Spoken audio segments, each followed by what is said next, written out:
Tô recebendo aqui dois grandes amigos de verdade, dois grandes caras que me ensinaram, aliás, nos últimos 2 anos, muita coisa que aconteceu na minha vida, empreendedora, financeira, a maioria, assim, 90% dos grandes negócios que eu fiz nos últimos 2 anos foi debaixo do conselho desses dois amigos, dessas duas referências para mim. Então eu quero que vocês recebam com forte aplauso Flávio Augusto e Thiago Nigro. E hoje nós vamos falar sobre um assunto que ainda é confuso, né? Vocês sabem que eu sou um cara da espiritualidade, eu acredito em Deus acima de todas as coisas, mas também sempre falei para vocês que Deus só resolve o impossível. Qual a função de Deus? Resolver o que é impossível. E o que é possível? É a função da sua inteligência. Então, se você não desenvolver sua inteligência, você acha que Deus vai fazer o quê? Vai fazer coisas que você poderia estar fazendo? Quer ver um exemplo? Quando Lázaro, o melhor amigo de Jesus, morre, Nilo, ele demora ainda 3, 4 dias para ir lá ver Lázaro morto. Quando ele chega, já está um desespero na cidade, já está enterrado. E as irmãs, que eram muito amigas de Jesus também, as irmãs de Lázaro, falam: se você tivesse chegado antes, ele não teria morrido. Mas na verdade tudo tinha um propósito. E Jesus fala: calma, Lázaro há de ressuscitar. E elas falam: não, claro, vai ressuscitar no último dia, que é a promessa. Depois que todo mundo morrer, um dia Jesus vai voltar e todo mundo ressuscita junto. Ele falou: não, Lázaro só está dormindo. Ele vai na porta do túmulo, é uma pedra redonda colocada. Ele vai na porta e fala o seguinte: retirem a pedra. O que é maneiro é o seguinte, que na sequência, Jesus vai dar uma ordem: Lázaro, vem para fora, o morto vai ressuscitar 4 dias depois e vai sair. Mas na hora de tirar a pedra, ele não fez um sai pedra, ou fez assim, ou simplesmente, pedra, remova-se. Porque aquilo que o homem pode fazer, que faça o homem. O homem não consegue ressuscitar morto, então deixa eu. Agora, tirar a pedra vocês conseguem, então tirem a pedra. Depois que eles fizeram a parte deles, Deus fez a dele. Eu penso o seguinte, eu acho que todo mundo tem que estar disposto a remover a pedra. Se não existir essa disposição, se ficar as pessoas com a passividade para remover a pedra, eu estou usando a metáfora, a história que você usou de Lázaro, não é? Se o cara tiver resistência para mover a pedra, se ele não fizer a parte dele, uma coisa é fato, Deus não vai fazer aquilo que eu posso fazer, aquilo que cada um vai fazer. Ele não vai remover a pedra. Então as pessoas têm que estar dispostas a remover a pedra. Agora, a partir de que momento? Porque crendo em Deus, crendo na existência de Deus, como eu creio, a gente crê que Deus em algum momento ele age. Em qual momento? Pode ser diferente de pessoa para pessoa, de situação para situação, de momento para momento. Na realidade, ele decide fazer aquilo que ele quer. Agora, eu preciso estar disposto a remover a pedra. O destino é como uma viagem. Pô, você vai fazer uma viagem e você tem um destino. Isso é Deus. Mas dentro desse destino existe o seu livre-arbítrio, existe o que você pode fazer para mudar o seu destino dentro das possibilidades. Existe um livre-arbítrio para que você mude isso daqui um pouquinho, mas um destino sempre existe, né?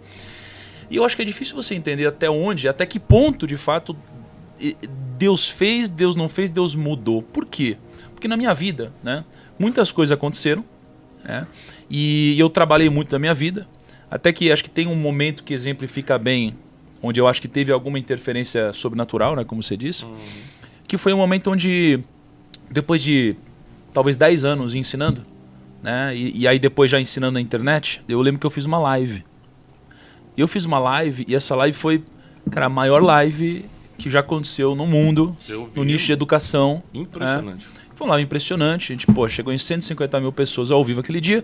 E naquele dia foi a primeira vez que eu entendi que tinha acontecido uma interferência sobrenatural no meu trabalho. Por quê? Eu fiz a minha parte, eu levantei a pedra, eu tirei a pedra, cara, eu ralei, eu acolhei, eu fiz tudo. Entendi o algoritmo, dissequei o algoritmo, trabalhei muito, gravei, preparei. Mas chegou na hora e eu não consegui compreender como que a gente bateu um número tão grande. Então, o que eu acho nesse caso? Que talvez Deus não faz, né, nesse caso, mas ele potencializa o que você está fazendo, entendeu? Ele te premia por isso, ele te incentiva, ele te dá uma direção. Foi o que aconteceu comigo, né? Só falar nesse negócio de potencializar, por exemplo, a Bíblia usa muita metáfora de semente e fruto, plantar e colher. Você já reparou que a semente é uma coisa só e ela gera um fruto com centenas de sementes de novo? Então, esse é o sentido de potencializar. Você colocou uma semente. Mas se você tiver paciência, só paciência pro processo, porque quem faz acontecer é Deus. Ou seja, o que você tem a ver com a formação da maçã? Nada. Da melancia? Nada. A não ser que você não coloque a semente. A única coisa que você pode fazer é colocar a semente. O resto, todo o processo, é Deus fazendo a partir dele e você esperando. Eu acho que as pessoas têm muita dificuldade em esperar depois que Deus está fazendo a partir dele. A pessoa quer acelerar o processo divino, entendeu? Mas se você esperar o processo, o que vem na sua mão é o que a gente chama de potencialização. Você tinha uma semente, agora você tem centenas de sementes. Mas uma das frases que eu mais gosto e repito com muita frequência é estabilidade não existe. Porque a vida quase sempre não é o que parece ser, né? A gente está aqui hoje, amanhã a gente não está. Existem coisas que a gente não controla. A questão da doença, por exemplo, a gente não consegue controlar. A gente pode tentar ali prevenir um pouquinho, mas tem coisas que a gente não controla. Não é? A gente pode ter um acidente, a gente pode ter alguma situação imponderável na nossa vida que a gente pode, da noite para o dia, muda tudo. Né? Da noite para o dia muda tudo. Quantas histórias a gente não conhece de uma família bem estruturada e que o cara morreu... Tudo desandou. Tudo desandou, cara.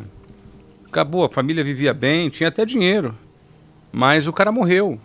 E aí ninguém sabia o que fazer, ninguém tinha mais a... Enfim, é fato o seguinte, estabilidade não existe e ter essa consciência nos ajuda, na minha visão, a gente ter um pensamento um pouco menos autossuficiente e um pouco mais ligado, eu vou usar aqui a palavra dependência de Deus, porque se eu não tenho controle, tanto quanto talvez eu pense, ou tanto quanto talvez eu gostaria de ter, porque a gente gosta de ter controle sobre situações.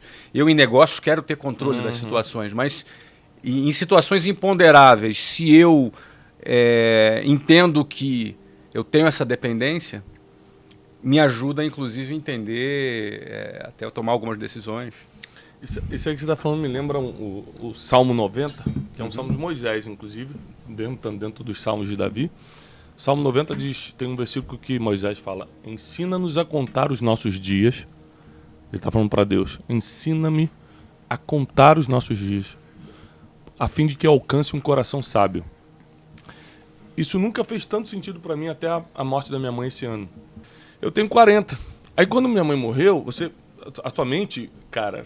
é muito louca, ela te leva para lugares impressionantes quando você está debaixo de dor, né? Então, eu comecei a contar meus dias de forma diferente. Falei, minha mãe morreu com 68, eu tenho 40. Vamos supor que Deus me dê os mesmos 68 anos. Que seja genético, que seja uma coisa que acontece na nossa família, por exemplo. Eu tenho mais 28 anos de vida. É muito ou pouco, depende do tamanho do projeto, depende do que eu quero fazer. Eu comecei a entrar nessas crises. Cara, se eu só tiver 28 anos, mas depois a crise aumenta, você fala assim, peraí. Pode ser menos. Mas nada quer dizer que eu vou chegar lá. Pode ser daqui a 2 anos, pode ser daqui a 7 anos. Aí você começa a perceber que negócios, dinheiro, nada disso controla. A gente primeiro falou de saúde, agora eu quero falar do dia da morte. Nada controla o dia da morte. Qual a sua opinião sobre isso? O dinheiro tem alguma influência no dia da morte?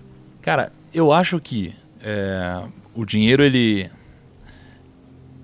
influencia em muita coisa. Né? Mas se for para ser, será com ou sem dinheiro. É nisso que eu acredito. Né? Destino. Então, assim, se for para condição, se for para uma doença te prejudicar, ela vai te prejudicar com ou sem dinheiro, se for a sua hora. Né? Então, eu passei a acreditar cada vez mais nisso. Né? O ponto é que eu acho que o dinheiro eu acho que o dinheiro ele tem uma relação, sim, com felicidade e com vida e morte. Eu acho que existe uma relação entre todas essas coisas. Então me explica. Só que eu acho que o dinheiro e a felicidade, eles são circunstanciais. Então, por exemplo, o dinheiro compra felicidade? Depende para quem. E depende por quanto tempo. Por quê? No meu caso, o dinheiro, ele comprou felicidade. Até o momento que eu entendi que o que o dinheiro me proporcionou, e eu chamava de felicidade, já não era mais felicidade. Mas eu precisei chegar nesse momento para entender que não era isso que me preencheria. Então, quando isso deixou de ter sentido, eu precisei buscar sentido em alguma coisa. E foi nesse momento que eu entendi que o dinheiro não comprava felicidade. Mas até eu chegar nesse momento, eu precisei passar por essa história. Né? E quando você olha para pessoas às vezes muito pobres, você pergunta qual é o seu sonho, o que te deixaria feliz, né? Para muitas dessas pessoas o dinheiro realizaria todos esses sonhos e deixaria as pessoas felizes. Até elas terem dinheiro para entenderem que não é isso que as preenche. Né? Por isso que eu acho que isso aqui é momentâneo, né? Mas compra sim felicidade temporária. Né? Por que você acha que estão se espiritualizando mais hoje? Eu acho o seguinte, não é como se... obviamente talvez isso daqui valendo da minha compreensão, mas o mundo ele sempre esteve, né? Durante muito tempo ele esteve muito agressivo e muito ruim para a maioria das pessoas, né? Se a gente pegar os últimos 100 anos nos Estados Unidos, 99,9% das empresas quebraram e 4 presidentes foram assassinados. E a gente não teve talvez uma massificação de espiritualização mesmo tendo um cenário como esse. Qual que é a diferença de hoje? A diferença de hoje é que a gente tem a internet e as redes sociais muito latente na nossa cara. Porque a gente vai comparar o nosso bastidor com a vida do outro. Então a gente vai comparar o que a gente sabe da realidade que a gente vive com a única coisa que essa pessoa quer mostrar pra gente. Um palco. Então isso daqui tá espancado na nossa cara, dizendo assim, ó, a sua vida é um lixo, essa é a vida que você deve buscar e é uma vida utópica, porque ninguém vive essa vida que é mostrada na rede social, isso é impossível. Né?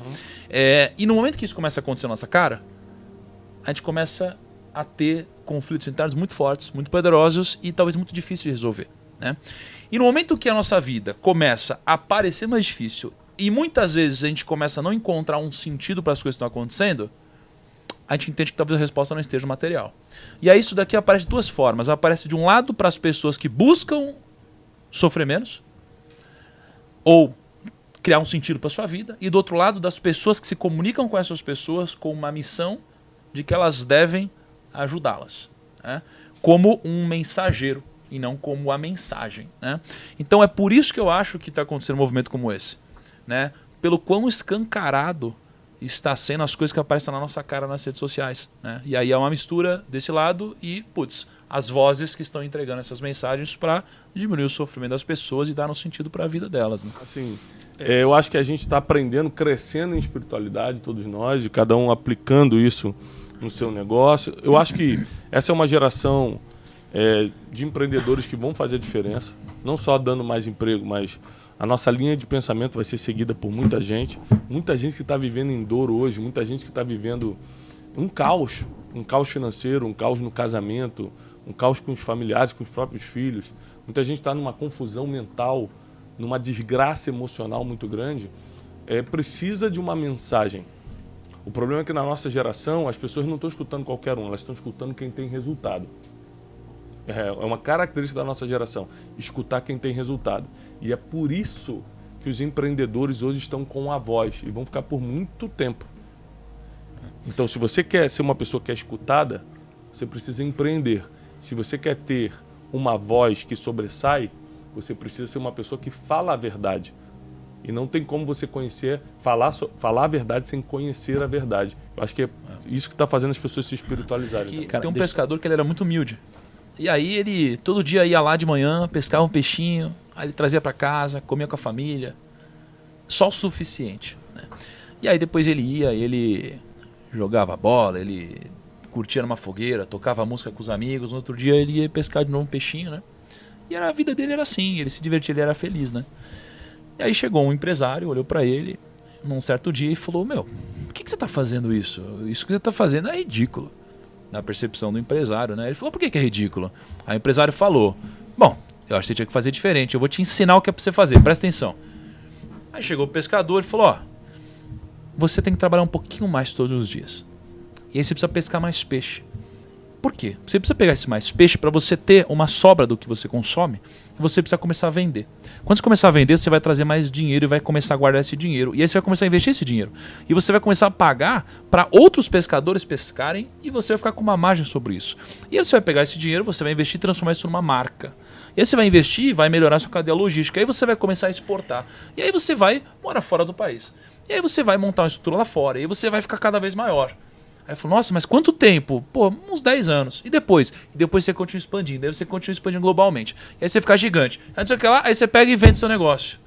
Em quanto tempo? 20 anos, mais ou menos. De 15 a 20 anos. Aí ele fala: mas por que eu vou fazer tudo isso? Aí ele fala: para aí sim, você pegar e ter liberdade financeira para poder ter um tempo para sua família. Aí ele falou: eu já faço isso hoje, para que eu vou fazer isso? Então isso é um pouco da mensagem também. Porque às vezes você já chegou num ponto, né? E às vezes o que te dá a felicidade para você, às vezes o seu propósito é ficar com a sua família. E às vezes o que você está fazendo agora é só se afastar da sua família. Em busca de algo que não faz sentido. Então às vezes a gente é burro, a gente conta história pra gente, a gente se engana. E às vezes a gente já tem o que é mais importante pra gente, o que é mais valioso. Quando eu tive o senso de propósito e visão do que me completa, do sentido da minha vida, eu percebi que eu sempre tive isso junto comigo. Entende? E às vezes a gente dá uma volta para chegar no mesmo lugar. E as coisas já estão conosco, né? Então, essa é a história do pescador. Espero que tenha feito sentido para a turma da hashtag aí. Ficou pro final. Eu acho